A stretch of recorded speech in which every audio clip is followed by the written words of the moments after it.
But enough of this palaver. Let's get the show on the road. No, and it's just America in general. Right. It's not the fault of some damn corporation or Donald Trump or whatever. Yeah. Like, fuck, man, it's like Walmart kills all small businesses. Mm-hmm. But it's not Walmart's fault. It's the fault of the loser assholes who go there. Right. I used to have a house in Boston, my secret sex dungeon. Shit. And there was a town that held these beautiful old cafes and general stores, and they all closed one by one because of Walmart. Yeah. But, I mean, shit wasn't fucking Walmart's fault. It was the people that lived in that town. You know, the people that don't give a shit about their neighbors. Right. I mean, it's easy to complain, but the American basic consumer who's like thinking to himself, well, okay, I could spend 13 cents less on a mop. Yeah. So fuck my fucking neighbor. Fuck my neighbor who's had that store that's running his family for, 15 generations. Right. You know, since back when my ancestors were still dancing around tribal fires somewhere in Africa, but seriously, fuck that. I want to buy a Brad Pitt movie 3-pack for like $4.50. So fuck the old Heritage movie theaters, you know what I mean? But think of Blockbuster Video. Now that caused a big thing because it pretty much closed down all the little mom and pop video stores. Which was a great family business. Which was a family business and shit like that. I remember those things and having to go in and you'd have to buy a membership fee when you first get in when it was like $100. And that was just to try to keep the stores to keep the store open. But then Blockbuster came around. Now what do you want to do? Go into the mom and pop and wait a week for the latest release? I want it now. So fuck the family that opened that store. And by the way, fuck them that they used to think about what movies you might like, that you might walk in and they go Anthony you like comedy. We got a whole section for you, Anthony. Like, that service was fucking personal, man. Those pimply ass kids slacking off at Blockbuster would never do that for you. Anthony, never. But hey, fuck them, just so that you can save a little bit of pocket change. A few pennies. The local place that Ann's talking about, you had to wait for some asshole to bring back the nice new movie. It's out. You'd be like, it's out. It's like, what? When is it coming back? I want to watch that fucking thing. Again, and then Blockbuster said, the fuck ability.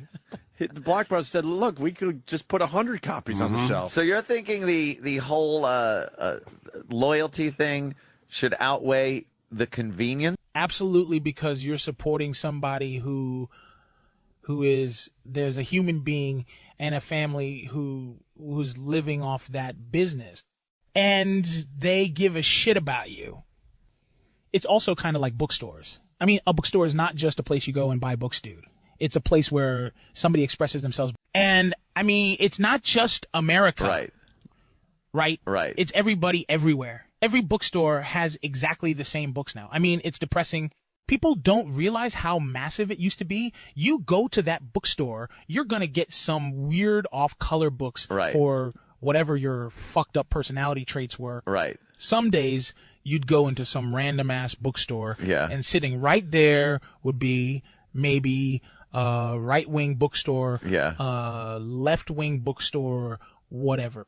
I mean, and then so Barnes and Nobles comes, and the difference is a family business will like try and hang on through the tough years if they think they really have like half a chance of surviving, but corporate business will just be like, oh no, we're not making like $10 trillion this quarter.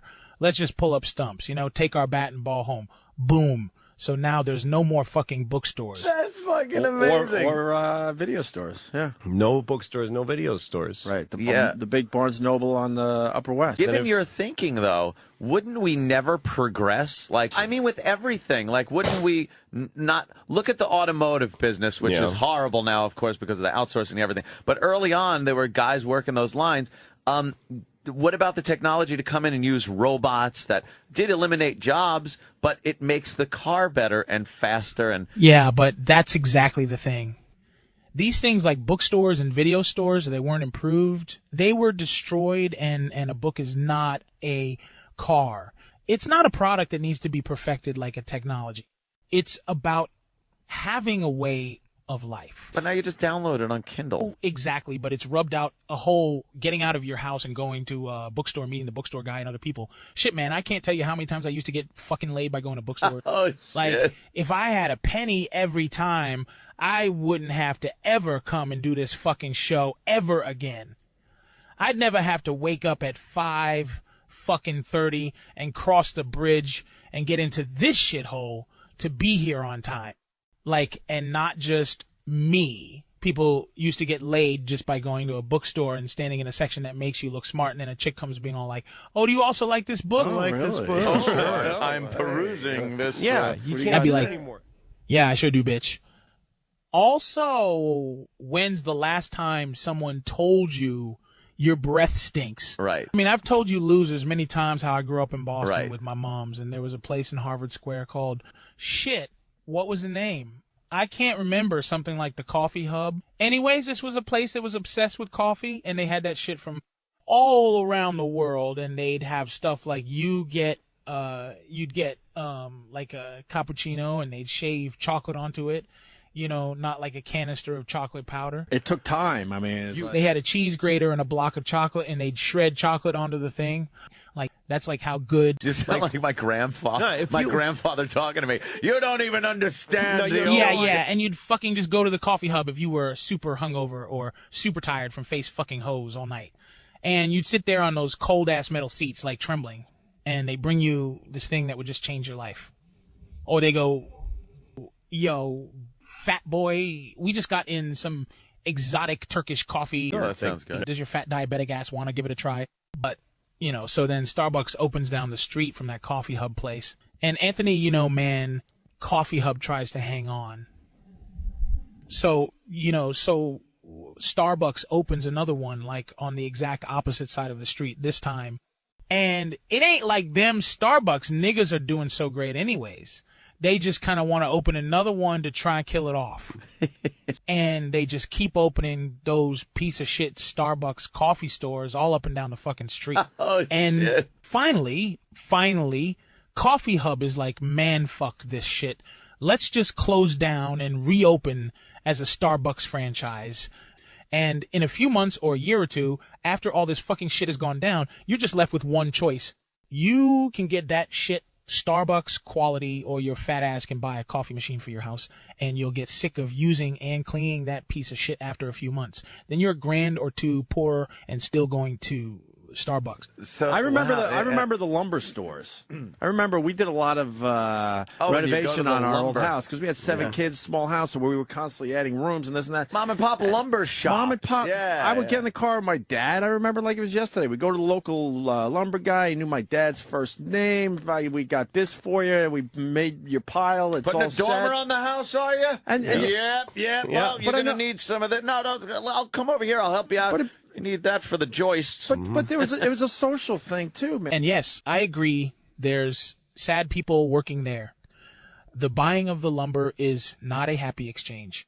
It used to be that you could say to yourself, you know, if I go out and invest in a good sharp saw and I get some trucks, I could go out and get some fucking decent timber and cut it well. The people, they'll come. Right. The people, they'll come here and build some really nice houses with it for their families, and the place will be thriving. Yeah. Crime will go down. Employment will go up. Wages will still be livable. Right. You know? Yeah. And by the way, we don't actually improve through this shit. We don't. It's like it's what happens is the second place product always wins by being way more vicious. Like Pitbull frothing at the mouth with rabies levels of vicious. It's like Microsoft versus Apple, right? Microsoft is bullshit software.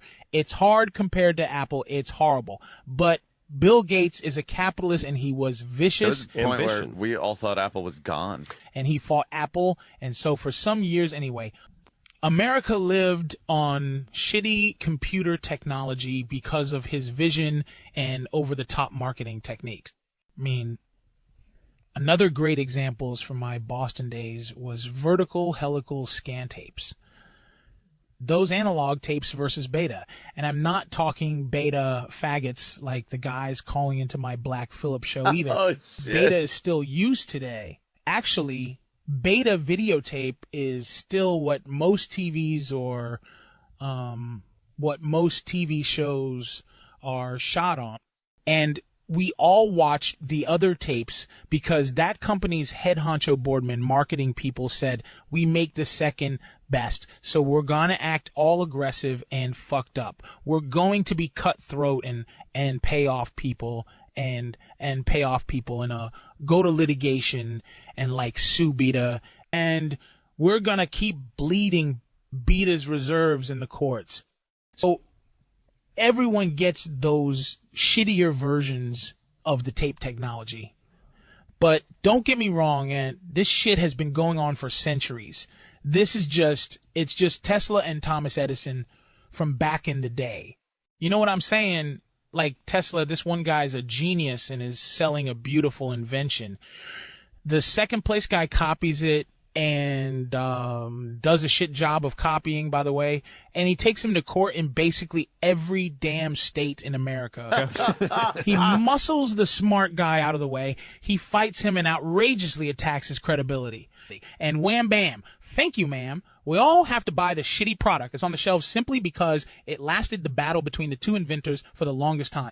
You're fucking brilliant. It's true, and it's the same with cars. They would be better if what you're saying was actually true. If it was like the guys still on the assembly line. Yeah, your coffee story is deeply depressing. Everywhere. I was thinking, as you were talking about that, like the Starbucks popping up are like weeds, taking out the really nice fucking crop, putting weeds all over the place to destroy it. Well, in fairness, the weed metaphor is a pretty perfect way to describe Howard Stern up against you. Niggas here on Sirius XM, I believe.